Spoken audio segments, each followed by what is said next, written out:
Okay, great. So thank you everyone for coming to my workshop. I'm really excited to be here and share with you some of tips and tricks that I think are going to make your dev post really successful. And so yeah, basically today we're just going to be talking about successful pitches using the classical argument structure, rhetorical modes in your dev post.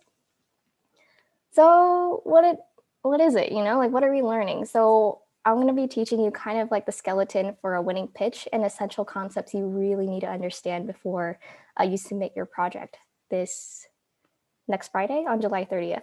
So selling a pitch, the audience, the purpose, and then the understanding the basis of persuasion. So logos, ethos, and pathos. A little bit about, before we go over everything, I included an itinerary of everything. So after this presentation, I will submit my Google Slides to the Discord server so everyone has access to everything that I will be talking about today. So we're going to be going over argumentation in the long run and why it matters, who I am, my credibility, and my background. And you can reach out to me if you have any questions, and my LinkedIn is featured on the slide. And the structure and the bare bones, the skeleton for, sorry, the Zoom is in the way. Okay. The bare bones and balance of a structure that is successful, and then an example of writing the dev post. So I'll walk you through like a project example problem and then a solution for the project and how to create those components. And then finally, resources on how to further your skills. Come on, Zoom. Okay. Okay, yeah, awesome. All right, why it matters and why it's important in the long run, what it is, shall we? Okay.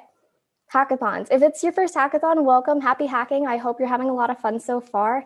If it's not your first hackathon, then you know the drill. You know that you have to create and write your dev post, or you have to submit a video, or you have to present your project to a judge.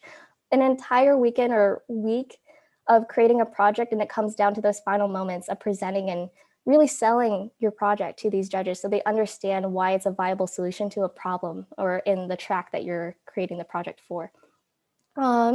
Presentations in lieu of that, you are probably students in middle school or high school or college, and you know that you have to create these presentations. Well, they're going to stick with you for the rest of your life. You will be creating presentations in your job as well.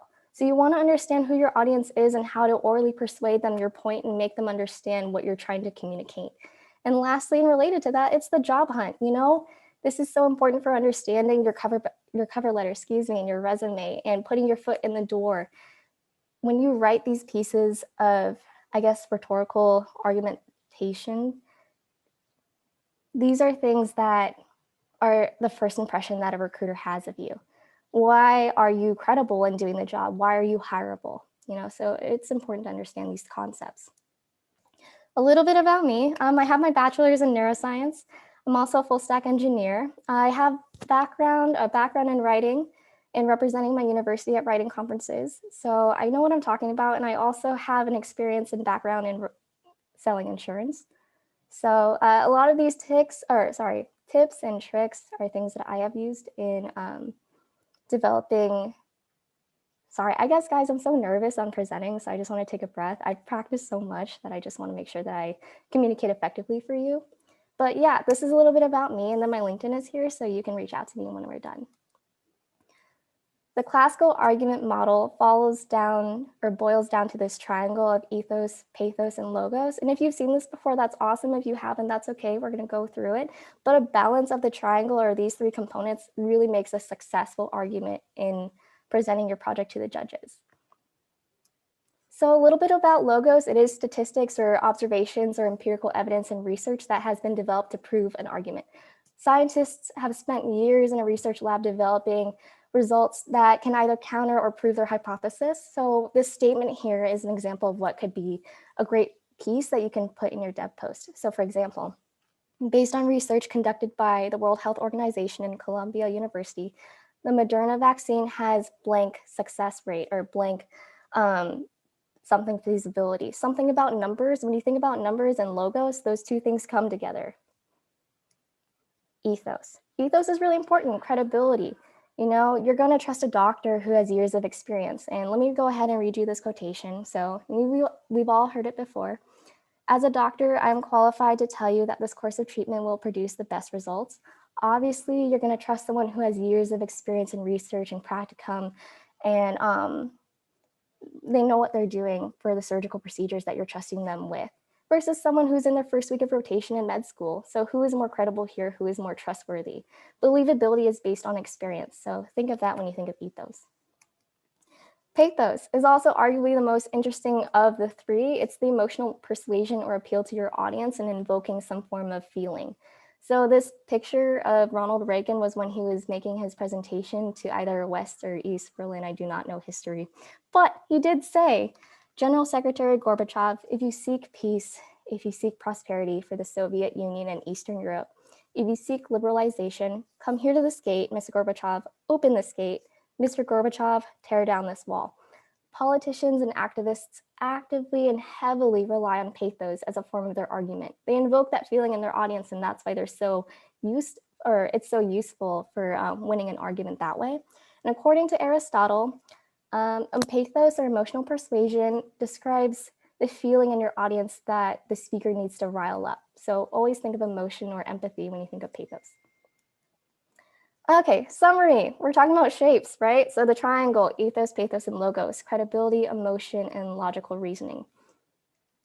So now I know that I just dumped that information on you. I created a sub-itinerary for you to understand going into this hackathon where you should be aligned when you are starting your week out creating your projects. So when you have a track in your hackathon, whether it's social good, education, healthcare, Bitcoin, etc., you want to identify a problem within that track. And then when you develop your project or brainstorm with your team, you need to make the connection as to why your project is the solution to that problem. The connection is very important here. And to enforce that connection, as a suggestion, I believe that you guys should do some research on finding some statistics about the problem, at least 3, maybe conjuring up some experience from your background as to why this is relevant to you and why you're interested in solving it. And then at the end, talk about your emotional experiences through developing this project. And you'll see why. You'll see why this is relevant. I'll walk you through it. And then finally, write it in your DevPost and submit it. There's a huge gap between goal 3 and goal 4, so I'll walk you through how we're going to get there. Okay, so another shape, very important. So I talked about the rhetorical triangle, but the rhetorical hierarchy is a little bit different. From the bottom up, this is what I want you to understand. What is the purpose of your project and what problem you're trying to solve? Next, your project is the solution to that problem. And this is where ethos, pathos, and logos lives, is in the solution. When we talk about organization of how you built it, DevPost does a great job in walking you through what tech stacks you need to mention, how you built it, what features you should include, etc. And finally, as I guess the frosting on the cake, you want to clean up your DevPost, read out all your writing out loud and make sure it's fluid so that the judges understand what you're trying to communicate. All right, so it's DevPost time. I'm gonna go ahead and show you some examples of what you, ooh, yikes, come here. Okay, I wanna show you some examples of what you'll be looking at if this is your first time hacking this weekend. So let me know, please. I've been having problems all day sharing my screen and making sure it's shifting. So let me know if you're seeing and looking at DevPost. Can you guys see it? No, you can't. Okay, can you guys see it now or is it not working? Can you only see my Google Slides?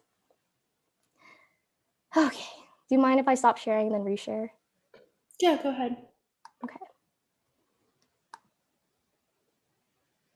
All right, here we go. Okay, so this is DevPost. If you haven't seen it before, this is what you'll be submitting this weekend. This is really what the judges are going to be looking at. They're going to be looking at demos and they're going to be looking at what you're writing. So the inspiration, what it does, how you built it, challenges you ran into, accomplishments that you're proud of, what you learned, and what's next for your project. It's a lot of writing. And that's why it's so important to understand this method. Okay, now back to my slides.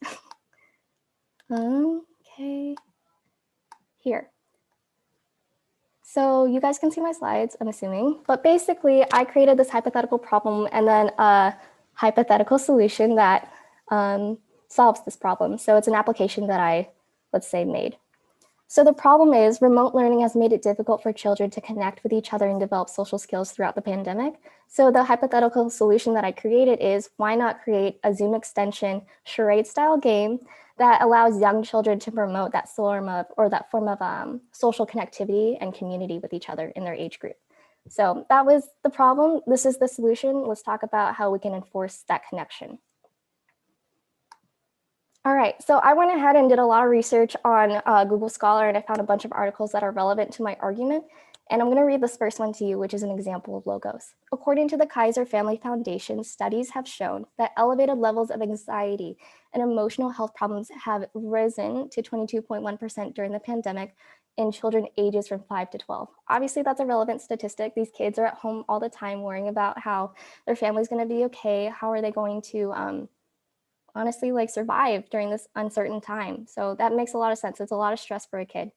However, I included and induced this statement about pathos. So I said, the pandemic has made it hard for a kid to be a kid. Feelings of isolation, depression, and anxiety are at an all-time high in young children. We feel this application is imperative for children to develop together in an environment catered to be worry-free and fun. We created this app because we want every child to have a childhood, free of worry and full of wonder. Help us create a safe place for your kids to be kids and to have fun and continue to dream. That's a good statement of pathos because it invokes a command from your audience. We want you to be a part of this because clearly these kids are feeling these feelings of isolation and depression and anxiety. Don't you want to help diminish that? So that's why that's an example of pathos. Some more about the inspiration piece. The reason why I'm emphasizing so much about the inspiration piece is because this is what the judges are going to be looking at first. This is what they're going to be reading first. You really want to like snag them in and then let them bite and hang on to your project and be interested.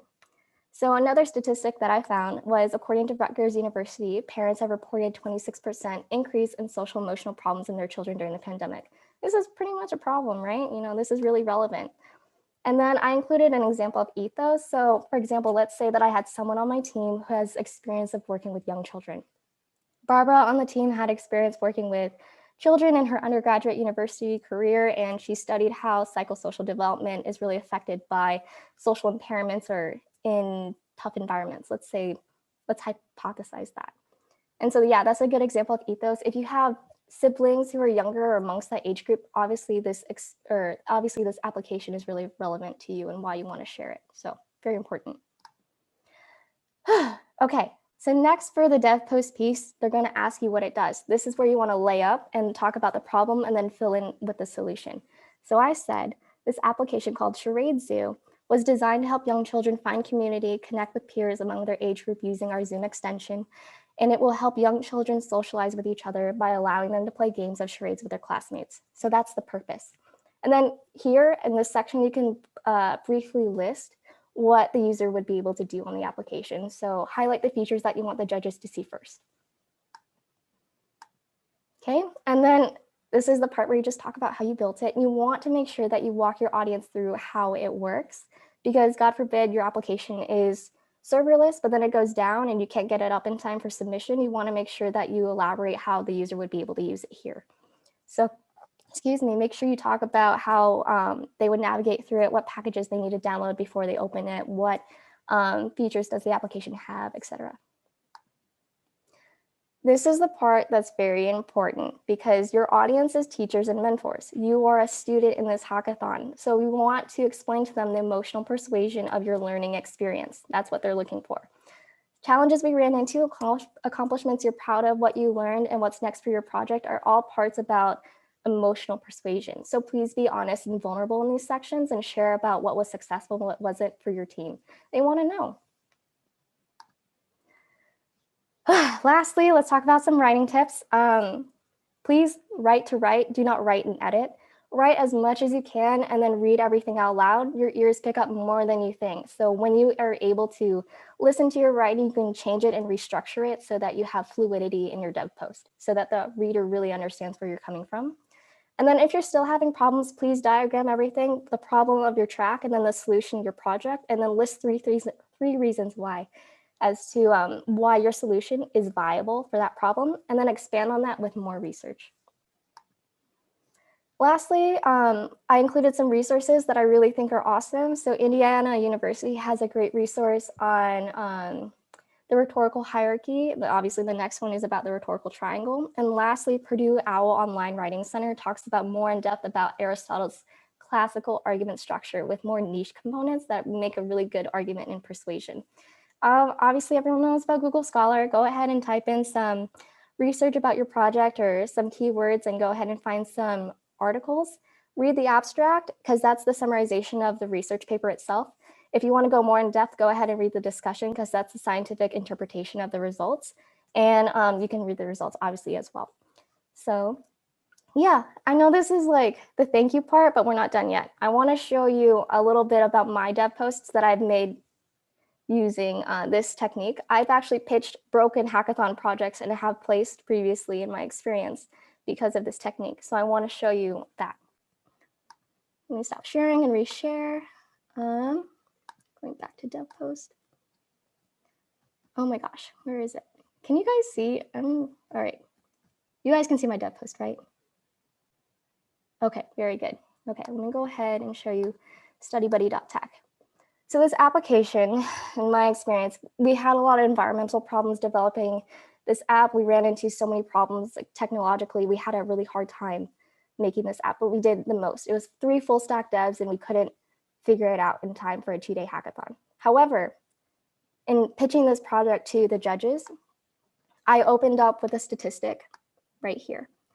And this app, it was designed to create community for students during the pandemic so that they can study in a productive way while finding social environments. The statistic states that 71% of Gen Z identifies as lonely. They are the loneliest generation amongst all. This app is designed to combat that by creating community in a productive way. So that was a part of the inspiration. That's something that really captured the judge's eye. And I wanted to show you this one. This is the one I really like, went balls to the walls and I wrote so much, but you don't have to write that much and that's okay, we'll talk about that. But this one, I also talked about, this app is about disability inclusion. So I've created a Zoom extension where people who have disabilities across different ranges can feel included on video conferencing platforms. And I opened it up with a statistic about how 1 in 5 people have a disability, but basically 49 million, people in the United States have a disability, but 1 billion globally have a disability. And this project is relevant for communicating that it is effective as a solution. And then we went on to talk about some more emotional work here, so Pathos. And then for the pieces that I talked to you about with challenges I ran into, accomplishments I'm proud of, what we learned and what's next, here, this is what was emphasized. I know it's a lot, but this is what I recommend. When you're on a team or whoever you're working with, you can go ahead and create something like a short little blurb with what both or all of you have learned, and emphasize on that. Really go into being vulnerable and what you learned. Where were you coming from? What's your background in it? And how were you able to, I guess, champion the challenges that you had this week? And if not champion them, what were you able to at least pivot and try something new? So that's really important here. And you don't have to, like I said, write a lot. For studybuddy.tech, I didn't write that much, but it was the emphasis on vulnerability that really like sold the sale, if that makes sense. So these 3 things of logos, pathos, and ethos, it's really important for the judge to understand where you're coming from and how you are able to leverage that in making a really good argument for your project. And yeah, that's it. I know, like, I was super nervous and I kept going back and forth. I promise I practice. But if you guys have any questions, I'd love to answer them. Yeah, I noticed that this is something that is very successful, and it really shows the judges that not only did you do your research, you created a project during a difficult time. Like, some hackathons go for 48 hours, a whole week even, but it's still hard. You're still immersing yourself with people that you don't know. You're creating something from the ground up, and you're trying to solve something, like create a prototype to solve something. That's difficult, and that's your leverage. So go ahead, write as much as you can, read out loud, and also reach out to me if you have any questions. Yeah, my pleasure. Thank you guys for coming to my workshop. I had so much fun teaching this to you. I'll go ahead and paste my slides in the Discord server. So happy hacking and have a good week.